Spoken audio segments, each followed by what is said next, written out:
बस अब बहुत हो गया रोना धोना तड़पना तड़पाना। हाँ, अब सिर्फ हम दोनों की जिंदगी में खुशियां होंगी, सिर्फ और सिर्फ खुशियां।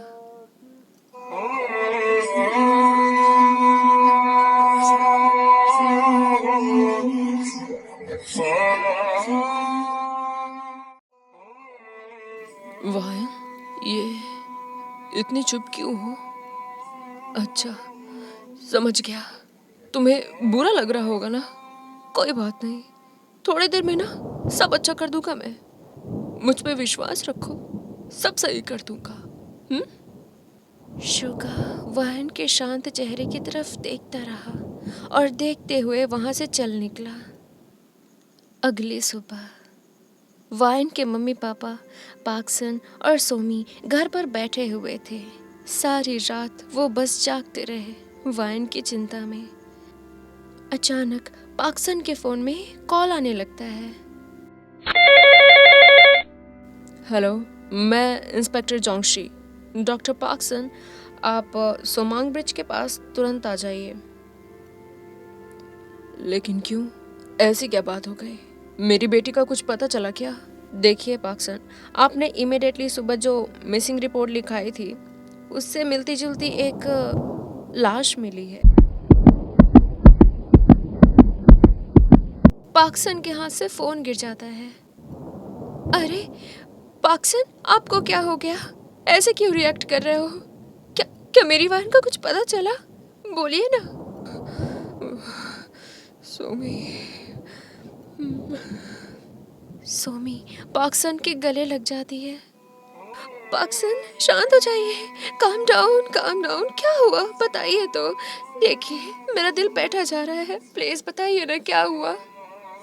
पाक्सन सोमी को कुछ नहीं बता पाता और बस सोमी का हाथ पकड़ के गाड़ी में बिठाकर सीधा सोमांग ब्रिज ले जाता है।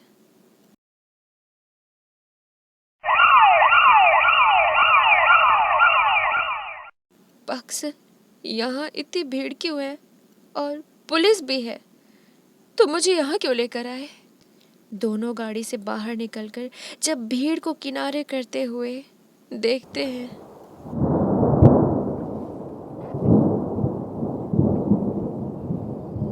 नहीं नहीं नहीं नहीं, इस लड़की ने मेरे वाहन जैसे कपड़े क्यों पहने हैं? कौन है ये? पाक्सन, पाक्सन कौन है ये? ये मेरे साथ भद्दा मजाक मत करो।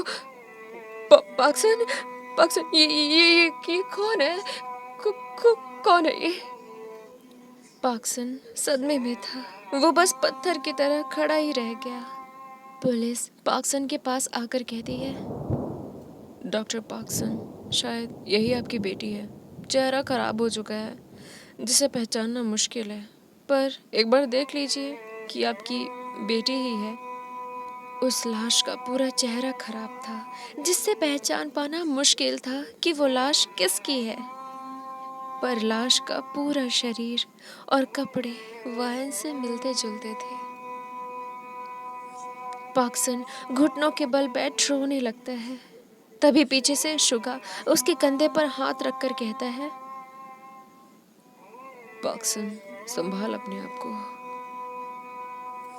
पाक्सन पीछे शुगा की तरफ देख उसे गले लगाकर रोता हुआ, ये क्या हो गया?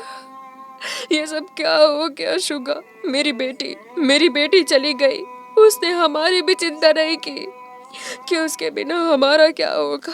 मैं उसके बिना कैसे जीऊंगा? मेरी बेटी, मैं उसके बिना कैसे जीऊंगा? सोमी उस लाश के पास बैठी रो रही थी। शुगा पाक्सन को सहलाने लगता है। चुप हो जा पाक्सन, अब क्या ही कर सकते हैं। जो हुआ बिल्कुल सही नहीं था। वो तेओंग अकेले नहीं गया, हमारी प्यारी वाइन को भी ले गया। ये सब उस तेओंग के कारण हुआ है, सिर्फ उसके कारण। यहाँ दूसरी तरफ तेओंग के घर में भी मातम का माहौल छाया था।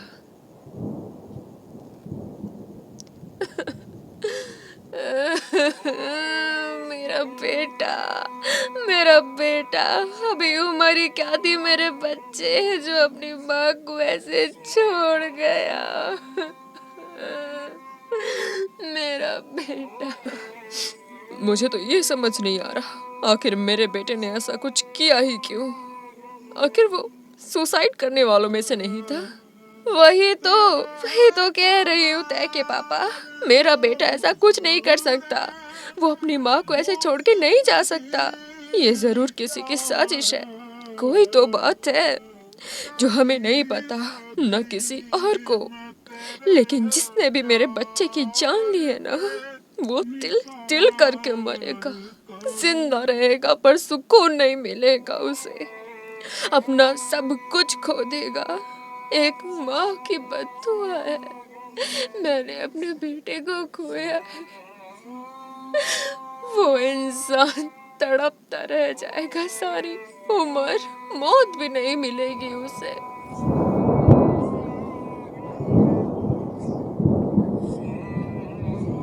त्यों की माँ ने आखिर ऐसी बद्दुआ दे ही दी। आखिर अब क्या होगा? ये दर्द और कितने मोड़ लेगी, न जाने कितनी जिंदगी और दांव पर लगेगी। यहाँ जो लाश पुलिस को सोमांग ब्रिज के पास मिली थी, वो शुगा का ही प्लान था। शुगा ने कब्रिस्तान से एक गड़ी हुई लाश को, जो हाल में ही दफनाई गई थी, उसे निकाला और उसका पूरा चेहरा चाकू से घोप घोप के खराब कर वाइन के कपड़े पहनाकर सोमांग ब्रिज की नदी में ही फेंक दिया था, ताकि ये नेचुरल डेथ लगे कि वाइन त्यों की मौत का सदमा सह नहीं पाई और सुसाइड कर ली। इतना खतरनाक दिमाग चला रहा था शुगा। वो अपने फितूर, अपने जुनून के चलते वो हर चीज कर रहा था जो स्पिरिचुअली बिल्कुल भी सही नहीं था। पर शुगा को घंटा कुछ फर्क नहीं पड़ता। वाइन के मम्मी पापा रोते रहे, तड़पते रहे, पर शुगा को जरा भी तरस नहीं आया, जरा भी नहीं। शुगा उस लाश के, मतलब जब उस लाश को, जो सब समझ रहे थे कि वाइन की लाश है, उसे दफना दिया गया। और इसके बाद शाम को 7 बजे के करीब शुगा जल्दी से मेंशन गया, क्योंकि वाइन रात से ही अकेली थी वहाँ पर, बिल्कुल अकेली।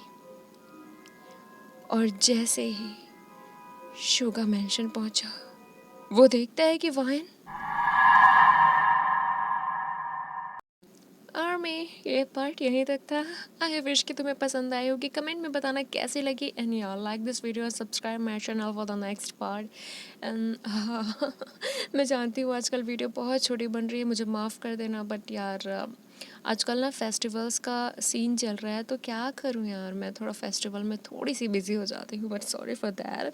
मैं पूरी कोशिश करूँगी कि मैं जल्दी वीडियो बनाऊँ एंड लंबी वीडियो बनाऊँ।